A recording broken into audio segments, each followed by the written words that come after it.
বিশ্বনবী মুহাম্মদ রাসূলুল্লাহ সাল্লাল্লাহু আলাইহি ওয়াসাল্লাম বলেছেন, রাষ্ট্রীয় দায়িত্ব পালনকারী কেউ যদি এক টুকরা সুতা বা তার চেয়েও ক্ষুদ্র কোনো জিনিস খেয়ানত করে, তবে কিয়ামতের দিন খেয়ানতের বোঝা মাথায় করে তাকে উঠতে হবে। মাননীয় স্পিকার, আল্লাহ রসুল যে সরকার ব্যবস্থা প্রতিষ্ঠা করেছিলেন তা সত্যিকার অর্থে ছিল জনকল্যাণমূলক সরকার। নবী করিম সাল্লাল্লাহু আলাইহি ওয়াসাল্লাম সরকারি কর্মকর্তাদের বিরুদ্ধে কোনো অভিযোগ পেলে তখনই ব্যবস্থা গ্রহণ করতেন। আইনের চোখে সবাই সমান, শাসকদের আত্মীয় স্বজন কারো পক্ষে সম্ভব ছিল না জনগণের উপরে জুলুম করা। খলিফা ওমর রাদিয়াল্লাহু তাআলা আনহুর এক ছেলে অপরাধী প্রমাণিত হলে সে দণ্ডভোগ থেকে রেহাই পায়নি, এমনকি এতে তার মৃত্যুদণ্ড হয়েছিল।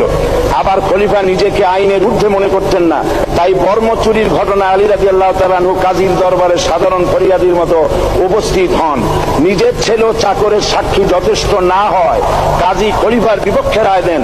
এখানে বিচার বিভাগ ছিল সম্পূর্ণ স্বাধীন এবং শাসন বিভাগের নিকট তার কোনো দায়বদ্ধতা ছিল না। মাথায় আটার বোঝা বহন করে নিয়ে চললেন আর বলে গেলেন, মানুষ কেন, ফোরাতের কূলে যদি একটি কুকুরও না খেয়ে মারা যায়, তবে এই ওমর রাদিয়াল্লাহু তাআলা আনহুকে কিয়ামতের দিন আল্লাহর দরবারে জবাবদিহি করতে হবে।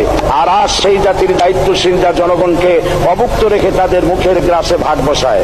জনগণ তাদের নিকট উপস্থিত হলে মনে হয় যেন গোলাম প্রভুর দরবারে উপস্থিত হয়েছে, আর অহেতুক উৎকোচ দাবি করে